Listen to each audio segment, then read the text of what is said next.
medan perang modern, ancaman tidak selalu datang dari rudal besar atau jet tempur yang melintas di langit. Terkadang, bahaya justru hadir dalam bentuk yang jauh lebih kecil, murah, dan nyaris tak terdengar hingga beberapa detik sebelum menghantam sasaran. Gambaran itulah yang muncul dari Lebanon Selatan. Hizbullah merilis rekaman yang diklaim memperlihatkan drone FPV menyerang kendaraan pengangkut personel lapis baja Israel di sekitar desa Majdal Zun. Menariknya, insiden ini tampaknya bukan lagi kejadian terpisah. Dalam beberapa bulan terakhir, penggunaan drone FPV oleh Hizbullah dilaporkan terus meningkat, menambah tekanan terhadap pasukan Israel yang beroperasi di wilayah tersebut. Hal itu memunculkan pertanyaan yang lebih besar. Apakah ini hanya taktik baru di garis depan, atau pertanda bahwa peperangan di kawasan mulai memasuki era drone yang semakin sulit dihentikan?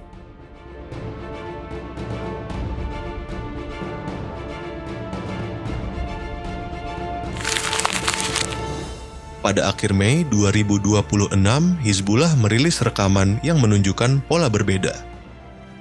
Target yang disebut dalam serangan itu adalah Barak Biranit, salah satu fasilitas militer penting Israel di wilayah utara.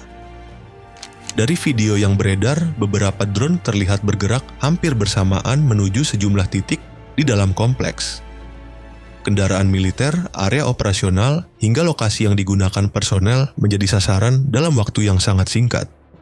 Pola inilah yang mulai menarik perhatian para analis. Hizbullah tampaknya tidak lagi mengandalkan satu serangan tunggal, melainkan mengirim beberapa drone sekaligus untuk menciptakan tekanan dari berbagai arah dan mempersulit respons pertahanan. Dalam pekan-pekan berikutnya, mereka juga merilis rekaman yang diklaim menunjukkan serangan terhadap tank Merkava Mk4, kendaraan tempur Namr, APC Eitan, hingga buldoser lapis baja D9 Caterpillar. Daftar target tersebut menunjukkan bahwa sasaran mereka kini tidak hanya personel, tetapi juga aset tempur bernilai tinggi yang menjadi tulang punggung operasi darat Israel. Yang membuat situasi ini semakin menarik adalah perbedaan biaya yang sangat mencolok. Kendaraan-kendaraan itu bernilai jutaan dolar, tetapi kini harus menghadapi drone murah yang harganya hanya sebagian kecil dari nilai target yang mereka serang.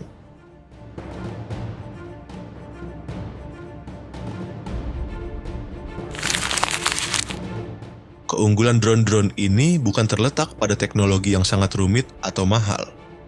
Justru sebaliknya, mereka efektif karena menggunakan pendekatan yang sederhana dan sulit dihadapi dengan metode pertahanan konvensional. Salah satu kuncinya adalah penggunaan kabel serat optik. Sebagian besar drone FPV beroperasi menggunakan sinyal radio untuk mengirim perintah dan video ke operator. Masalahnya, sinyal semacam itu dapat diganggu melalui jamming. Selama ini, Israel diketahui memiliki kemampuan perang elektronik yang cukup efektif untuk mengganggu drone berbasis radio. Namun Hezbollah mencoba mengatasi kelemahan tersebut dengan cara yang relatif sederhana. Alih-alih mengandalkan gelombang radio, kendali drone disalurkan melalui kabel serat optik yang sangat tipis dan nyaris tidak terlihat. Pada sistem ini, drone tetap terhubung langsung dengan operator melalui kabel fisik yang dapat membentang hingga sekitar 15 km. Hasilnya, tidak ada sinyal radio yang bisa dijam, tidak ada emisi elektronik yang mudah dideteksi, dan posisi operator menjadi jauh lebih sulit dilacak melalui perangkat perang elektronik. Menurut sejumlah analis keamanan Israel, karakteristik tersebut membuat drone serat optik jauh lebih sulit dinetralisasi dibandingkan drone FPV konvensional. Jika drone berbasis radio masih meninggalkan jejak yang dapat mengarah ke lokasi pengendalinya, drone serat optik hampir tidak memberikan petunjuk semacam itu. Akibatnya, pilihan pertahanan menjadi lebih terbatas. Cara paling efektif adalah menghancurkan drone sebelum mencapai sasaran. Sayangnya, kondisi medan di Lebanon Selatan membuat tugas itu tidak mudah. Perbukitan, bangunan, lembah, dan vegetasi yang rapat memberi banyak ruang bagi drone untuk terbang rendah dan bersembunyi hingga mendekati target. Masalah lain adalah biaya. Satu drone FPV Hezbollah diperkirakan hanya bernilai sekitar $500, sementara Satu rudal Tamir untuk sistem Iron Dome dapat mencapai sekitar $50.000. Iron Dome juga tidak dirancang khusus untuk menghadapi quadcopter kecil yang terbang rendah. Hezbollah bahkan mengklaim pernah menyerang baterai Iron Dome menggunakan drone rakitan, sesuatu yang sebelumnya jarang terdengar dalam konflik ini.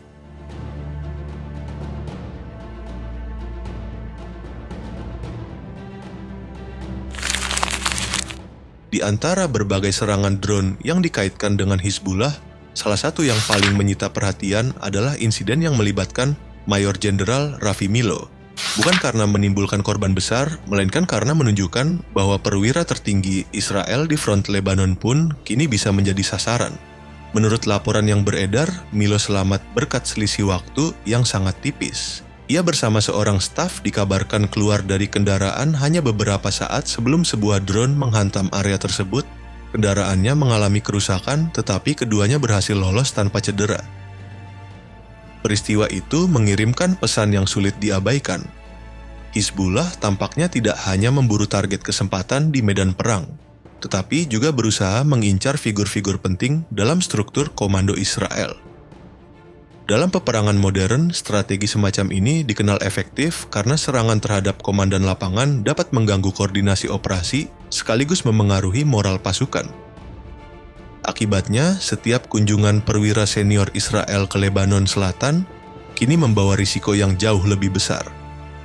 Prosedur pergerakan, komunikasi, hingga pola kepemimpinan di garis depan harus disesuaikan dengan ancaman yang terus berkembang.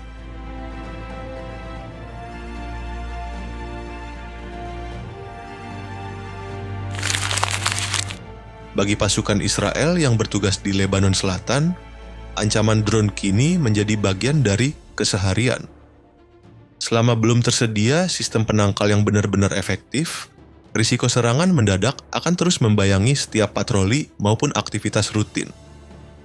Sejak Maret 2026, lebih dari 80 drone dilaporkan telah diluncurkan. Sekitar 15 diantaranya disebut berhasil mencapai sasaran. Serangan-serangan tersebut menewaskan 4 tentara Israel dan 1 warga sipil, serta menyebabkan puluhan lainnya mengalami luka-luka. Yang membuat situasi ini semakin menekan adalah fakta bahwa banyak korban tidak jatuh dalam pertempuran besar.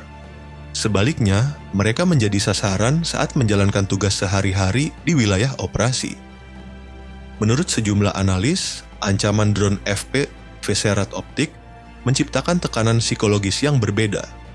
Drone dapat muncul dari berbagai arah, terbang rendah, dan tidak memancarkan sinyal yang mudah dilacak. Bahkan perlindungan kendaraan lapis baja tidak selalu mampu memberikan rasa aman sepenuhnya. Besarnya tantangan ini tercermin dari pernyataan Kepala Staf IDF, Letnan Jenderal Eyal Zamir, pada 29 Mei 2026. Ia mengakui bahwa solusi teknologi untuk menghadapi ancaman tersebut masih dalam tahap pengembangan. Militer Israel juga menyatakan bahwa sistem yang lebih komprehensif kemungkinan baru tersedia beberapa bulan mendatang. Hingga saat itu tiba, pasukan di Lebanon Selatan harus terus beroperasi di bawah ancaman yang konstan, sementara Hizbullah memiliki waktu untuk menguji, mempelajari, dan menyempurnakan taktik drone yang sejauh ini dinilai cukup efektif. Pertanyaannya sekarang, jika tren ini terus berlanjut, bagaimana bentuk pertempuran di kawasan tersebut dalam beberapa bulan ke depan?